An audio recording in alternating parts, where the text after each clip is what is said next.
Roger Ellison stood in front of the community mailbox, scratching his head as the brutal Arizona sun beat down on his neck. It was the third day in a row his pension check hadn't arrived. He'd retired 2 years ago from the Postal Service himself, and in all that time, the checks had always shown up like clockwork. First of the month, same exact envelope, neat blue union stamp in the top corner, but not this time. He opened his box again, as if the envelope might magically appear. Nothing, just a coupon flyer for a pizza place he didn't like, and a real estate card from some grinning kid in a suit. He shut the box, slower this time, and exhaled. Maybe it was a delay. It happened. He told himself not to panic. Back inside his modest single-story home, he made the call. The pension office confirmed the worst. Yep, Mr. Ellison. It was mailed out on the 30th. Says here it was delivered 2 days ago. Roger stared at the wall in silence. Delivered? That meant someone had taken it. Or it had been intercepted. He hung up and sat at the kitchen table, staring at the grainy wood pattern beneath his coffee mug. He didn't want to believe what was creeping into his head. Not here. Not in this tight-knit retirement community, with speed bumps every 20 feet and painted flower pots on every porch. But then again, this wasn't the first time something weird had happened. A few months ago, Mrs. Gupta on Birch Lane had whispered to him in the clubhouse that her IRS check never came. She'd shrugged it off, saying, "The government probably messed up. The Bakers had mentioned their missing insurance refund too." But everyone just let it go. That's how it was in Marigold Ridge Estates.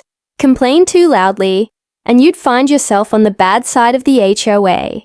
And that meant dealing with Karen Whitmore, 63 years old, pearl earrings, always in pastel activewear, and somehow both polite and terrifying. As HOA president for the past 7 years, she ran the place like a private country club, complete with passive-aggressive newsletters, unannounced inspections, and monthly warnings taped to doors. Roger had crossed her once, back when he parked his truck facing the wrong direction. She'd sent a violation letter with photos attached, taken from somewhere in his front yard. For community aesthetics, she'd written in sharp pen. He didn't like to accuse people without proof, but Karen had keys. She had power. That night, unable to sleep, Roger sat in his recliner, staring out the window toward the mailbox cluster. It sat under a street lamp, bathed in orange glow and quiet shadows. At 2:08 a.m., something moved. He leaned forward. A figure, hooded, slim, and swift, approached the mailboxes. They looked around once, then pulled something from their pocket, a key. The person opened the master panel of the mailboxes and rifled through the slots quickly, as if they'd done it 100 times before. Roger froze. It wasn't just someone stealing random mail. It was someone who belonged here. Someone with access. He slowly reached for his phone and pulled up the video feed from his Ring doorbell camera. He rewound to 2:08 a.m. There it was, the figure, blurred, but clear enough to see the action, unlocking the mailboxes, reaching in, taking envelopes. He zoomed in on one particular frame. The envelope had the same blue union stamp his checks always bore. His stomach dropped. This wasn't a mix-up. It was a theft, a calculated, precise theft. And as far as he could tell, there was only one person in Marigold Ridge who had a key to that mailbox. Karen. The next morning, Roger marched to the HOA office. It was a small beige building next to the tennis courts, designed to look friendly, but radiating silent judgment. Inside, pastel paint clashed with aggressive signage. No unscheduled appointments. No pets in lobby. All concerns must be submitted in writing. Karen Whitmore sat behind the counter, tapping away at her tablet. She didn't look up. "I need to talk about my mail," Roger said. Karen glanced over her glasses. "Oh, Roger. Good morning. You know, we really don't handle mail issues. Here, that's the postal service." "It was delivered," he said calmly, 2 days ago. "Then you should speak to them," she said, with a customer service smile that didn't reach her eyes. "Again, the HOA isn't responsible for federal mail." Roger narrowed his gaze. "You still have the master mailbox key, don't you?" That got her attention. Her smile froze. "Excuse me, the master key. You have it." Karen's fingers tapped once against the tablet, then folded together neatly. "I have emergency access. Yes, as per HOA bylaws, for residents who misplace their keys or have mobility issues." "Why do you ask?" Roger leaned in slightly. "Because someone opened the boxes at 2 in the morning and took mail. My pension check, specifically." Karen blinked. A single beat of silence. Then she laughed. Short, dry, practiced. "Roger, are you accusing me of mail theft?"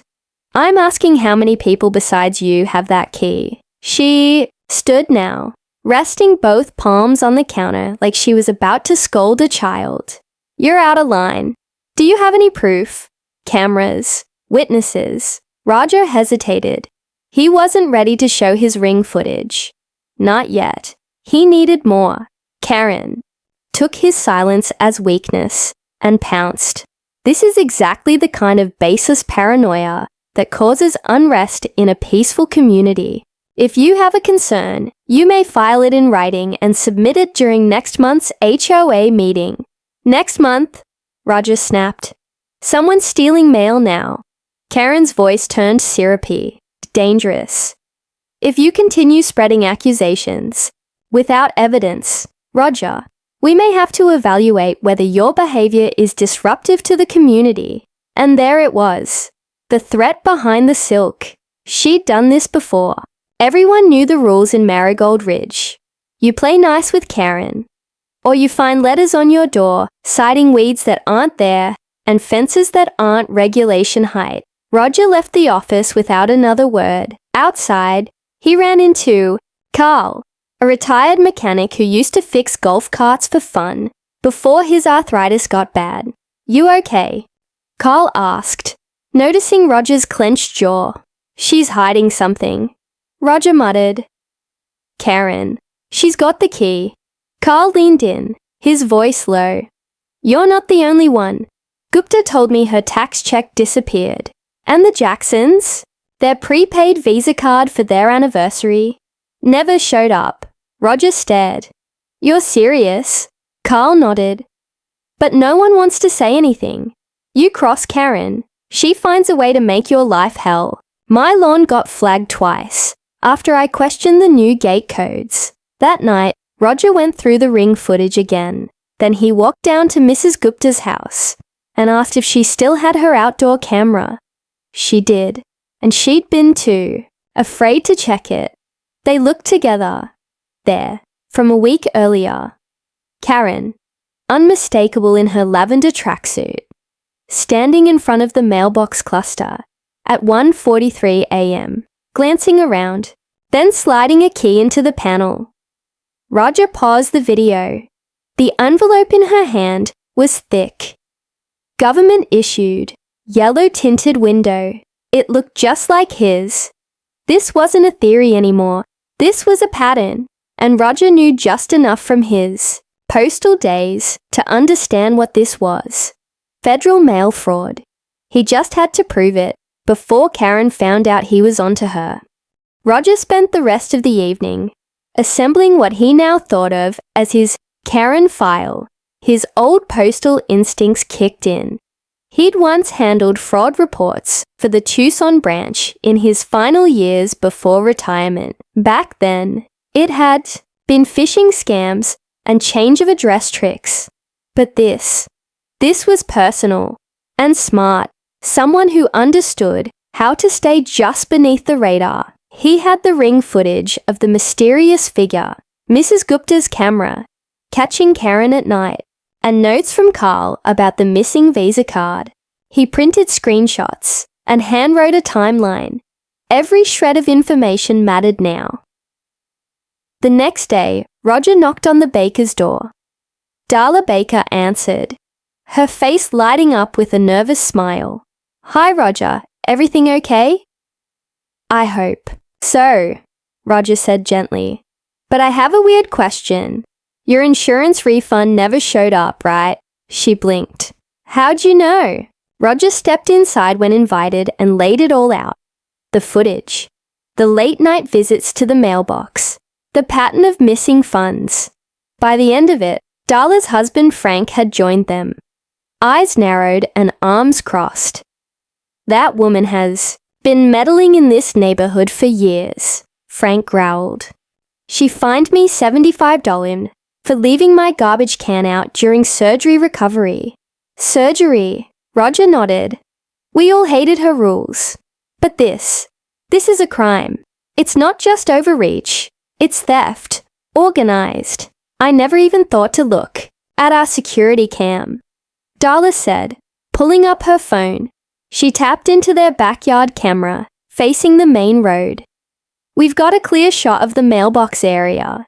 Motion sensors should have picked up something." They rewound the feed from 3 nights earlier. Bingo. 5:58 a.m. A figure in a hoodie walked across the cul-de-sac, with confident strides, paused at the mailboxes, pulled something from their pocket, a key, and opened the main compartment. No fumbling, no hesitation. But what made Roger's blood run cold wasn't the act itself. It was the glint of something silver. As the person turned toward the camera, Karen's signature silver blonde bob, barely hidden under the hoodie. A few strands spilled out, and even in the dim light, Roger saw it. The oversized HOA keychain, shaped like a cactus. It was her, again. And yet, when Karen walked the neighborhood each day, clipboard in hand, inspecting flower beds, she looked as calm and innocent as ever, untouchable. Roger gathered everything. His file now held 3 separate video clips, 4 testimonies, and a list of missing checks and cards totaling over $9,000. This wasn't some petty grab. This was a pattern of behavior, maybe even a fraud ring. That night, he got a call from Carl. His voice was hushed. "Roger, I think she's onto you." Roger sat up. "What do you mean?" "I saw her near your house earlier, pacing. She looked straight at your camera and smiled." A shiver went down Roger's spine.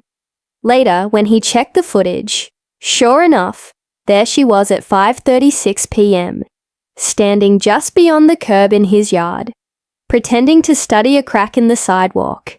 Then, she looked up directly at the doorbell, camera, and smiled. It wasn't friendly. It was a warning. Roger exhaled slowly, fists clenched. This was no longer about a missing pension check. Karen knew, and the game had officially begun. Roger's heart pounded like a war drum as he sat at his kitchen table, eyes glued to the glow of his laptop screen. His granddaughter, Maya, had spent the afternoon upgrading his ring system with extra cameras and a motion-triggered spotlight. This was more than just a hobby project now.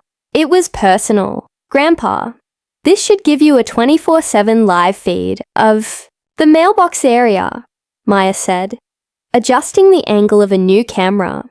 "Plus, we can save clips directly to the cloud. No chance Karen can hack this." Roger smiled faintly, grateful for her help.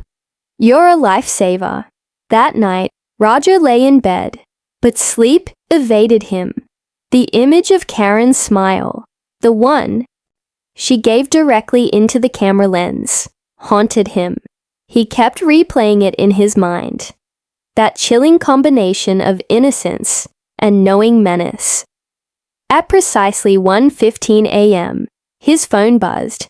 A motion alert He grabbed it, eyes wide. The camera footage showed Karen stepping into frame.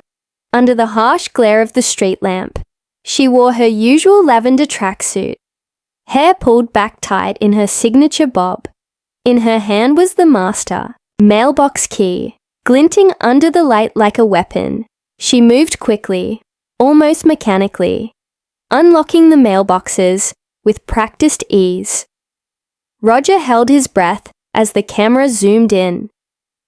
Karen rifled through the mailboxes, pulling out a thick envelope with a blue union stamp, the unmistakable look of his pension check. But then, something unexpected happened. She paused, turned, and looked directly into the camera.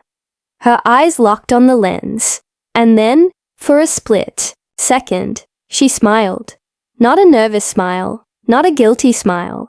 A smile that said, "I know you're watching, and I don't care."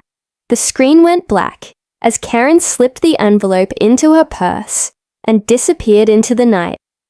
Roger's hands trembled. "Did you get that?" He whispered to Maya over the phone. "I saw it," she said. "Grandpa, this is huge. You've got the smoking gun."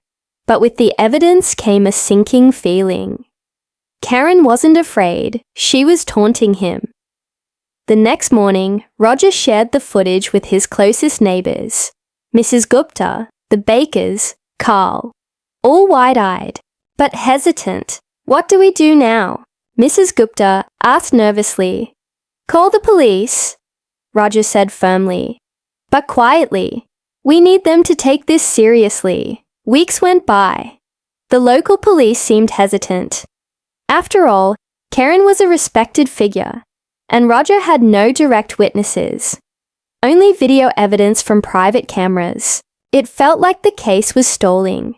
Then one evening, as Roger was mowing his lawn, a sleek black SUV rolled into the neighborhood and parked just down the street from Karen's house. A man in a dark suit stepped out, flashing a badge. U.S. Postal Inspection Service. Roger's stomach clenched. This was no small matter anymore. "Mr. Ellison," the agent said, voice low but steady. "We're investigating mail theft in this community. We'd like to speak with you." Roger nodded. Behind the calm exterior, he felt a rush of vindication, but also dread. The federal government was involved now. This was serious.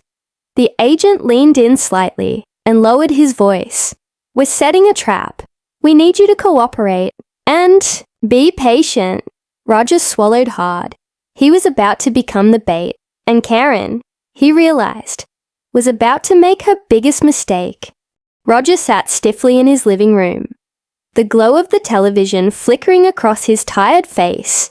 The words from the federal agent echoed in his mind. The U.S. Postal Inspection Service wasn't messing around.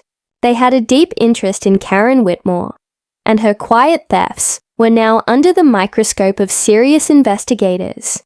He felt the weight of what was coming. The tiny HOA community was about to explode. 2 days after the agent's visit, Roger received a carefully wrapped package at his doorstep. It wasn't from Karen. It wasn't from the post office either. It was from the federal investigators. Inside was a small GPS tracking device with detailed instructions. Use this to monitor suspect mail. The plan was clear. They wanted Roger to help catch Karen in the act, and the stakes had never been higher. Roger met Maya at the mailbox cluster that night. She handed him a fake pension check envelope, designed to look authentic, but with the GPS hidden inside. "Remember, don't touch it after you mail it. Let the feds do the rest," Maya warned. Eyes sharp in the moonlight, Roger nodded. This was a game of patience and nerves. If Karen took the bait, it would prove her guilt beyond any doubt. 3 nights passed. Roger barely slept. The tension gnawing at him. Then, at 2:12 a.m., his phone buzzed. Motion detected. The alert read. Roger scrambled out of bed. flipping on every light on his porch as he rushed to check the camera feed. There she was. Karen Lavender tracksuit, gloves, that same cold stare. She approached the mailbox cluster, glanced around nervously, and pulled the master key from her purse. Roger's breath caught in his throat. She unlocked the mailbox, slipped inside the fake pension check envelope, the one with the GPS, and tucked it carefully into her jacket, and then, as if sensing the trap, she looked right at the camera, smirking. Roger's hands shook. He called the federal agent immediately. Within minutes, the scene shifted dramatically. Black SUVs screeched into the neighborhood. Agents in dark suits fanned out, silently moving toward Karen's house. She was taken by surprise. At dawn, Karen was arrested on her doorstep. The neighbors watched in stunned silence as she was handcuffed, her face a mask of disbelief and fury. Inside her home, agents found a treasure trove of stolen mail, pension checks, tax refunds, prepaid cards, all carefully catalogued and hidden away. The federal charges were severe: mail fraud, identity theft, conspiracy. Karen's tight grip on the HOA was broken. But as the investigation deepened, it became clear this was only the beginning.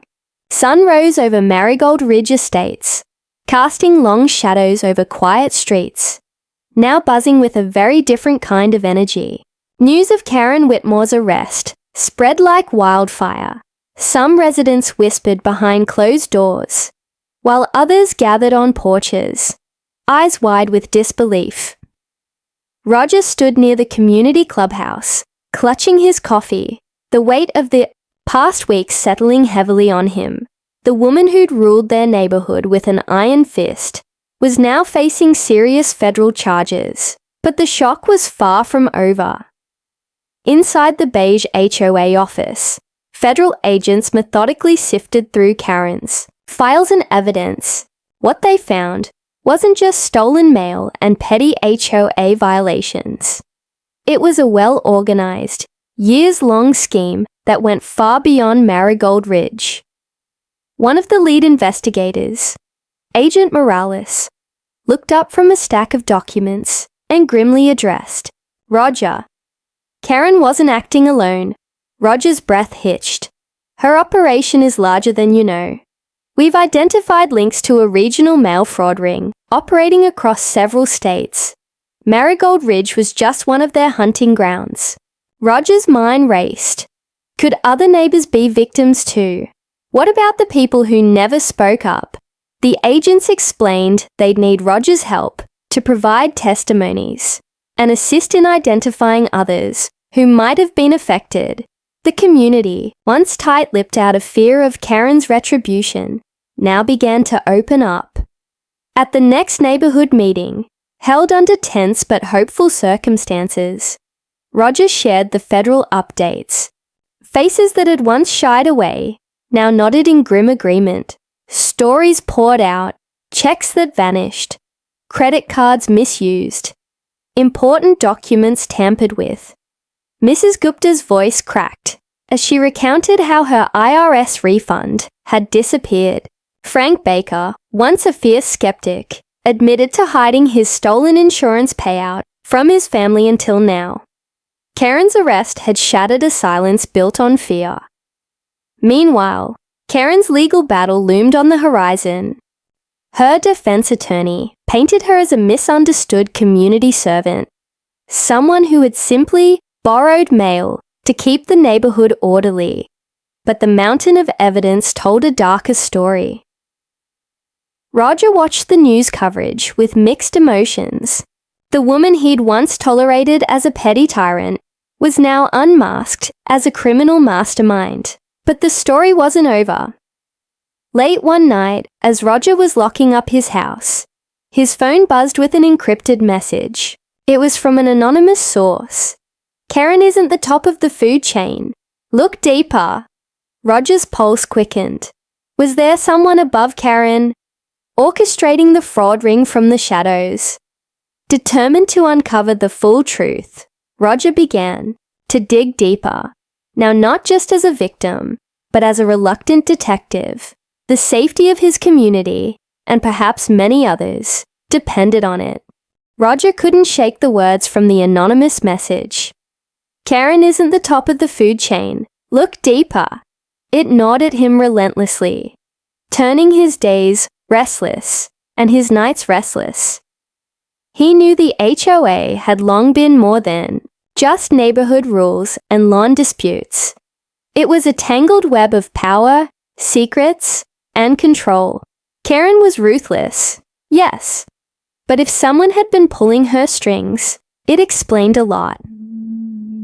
Late that night, Roger sat at his desk with a notepad, a growing list of names, and digital files pulled from his home security system and public records. He cross-checked HOA meeting minutes, financial reports, and correspondence he had quietly collected. One name kept popping up in subtle, odd places. Margaret Stanton, a wealthy widow and longtime resident with ties to a local real estate development firm. Margaret had never been seen at HOA meetings, but her influence was whispered about in hushed conversations. Curious, Roger started researching Margaret Stanton. He found donations to local politicians, ownership of several properties within and around Marigold Ridge, and intriguingly, a long history of legal disputes involving mail fraud and identity theft cases. But somehow, none of these cases stuck. Something was off. Roger decided to take a bold step. The next day, he visited Margaret's sprawling estate on the edge of town. The manicured gardens and wrought iron gates screamed wealth and power. When he rang the doorbell, a composed woman in her late 60s answered. "Mr. Ellison isn't it?" Margaret's voice was calm, but firm. "What can I do for you?" Roger explained he was concerned about the recent mail thefts in the community. Margaret's expression didn't change, but her eyes flickered with something unreadable. "Karen was a thorn in my side," Margaret said smoothly. "But I never thought she'd stoop this low. I had no idea." Roger pressed gently. "Do you know anything more? Anything unusual going on behind the scenes?" Margaret shook her head slowly. "I run my affairs quietly. If someone's pulling strings, it's not me." Her denial felt rehearsed. Returning home, Roger felt a mix of frustration and determination. He wasn't convinced Margaret was innocent. He shared his findings with Agent Morales, who grew more interested by the minute. "Margaret Stanton's name has come up in some of our wider investigations," the agent admitted. "She's always managed to stay clean on paper, but connections like this are rarely coincidences." Roger and the federal team began tailing Margaret discreetly. Surveillance revealed meetings with unknown individuals, secretive late-night phone calls, and trips to distant cities. One evening, Roger's patience paid off. From a distance, he watched Margaret hand over a small envelope to a man in a dark suit. The exchange was quick and discreet, but Roger caught it all on his phone camera. He sent the footage immediately to Agent Morales. The next day, federal agents moved swiftly. A coordinated raid targeted not just Karen's house, but Margaret's. Her properties too. What they uncovered was staggering. Forged documents, stacks of stolen mail, fake identities, and a sprawling network that stretched across several states. Margaret Stanton was the true puppet master. As she was led away in handcuffs, she glanced at Roger with a cold, defeated smile. "You didn't see the full picture," she whispered. "Roger, I knew she was right about one thing. The picture was far bigger than anyone had imagined." The courtroom was packed with residents from Marigold Ridge Estates, reporters from the local news, and federal agents keeping a close eye on proceedings. The air buzzed with anticipation and relief. After months of turmoil, the trial of Karen Whitmore and Margaret Stanton had finally begun. Roger sat in the front row, his hands folded tightly in his lap. He felt a strange mixture of satisfaction and unease. Justice was underway, but the scars Karen and Margaret left behind in the community ran deep. The prosecution laid out a clear and damning narrative. Karen, the ruthless HOA president, had stolen mail for years, pilfering pension checks, tax refunds, and prepaid cards. Margaret Stanton, the wealthy widow, had masterminded the scheme, laundering the stolen goods through a sophisticated network of fake identities and shell companies. The defense painted Karen as a scapegoat and Margaret as a misunderstood philanthropist. But the overwhelming evidence, including Roger's recordings and the federal surveillance, made their arguments falter. Then came the climax of the trial. A surprise witness took the stand. A former employee of one of Margaret's shell companies who revealed explosive details about threats, coercion, and even bribery to keep the operation hidden.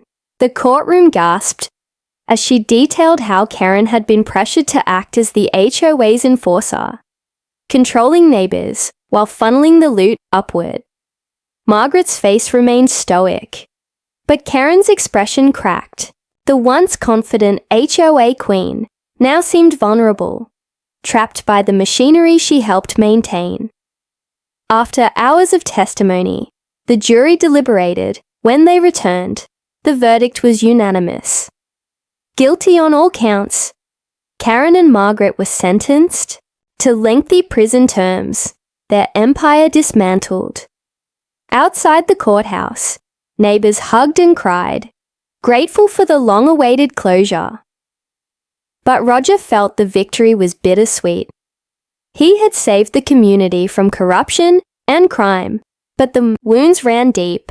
Trust had been broken, friendships fractured, and the idyllic neighborhood forever changed.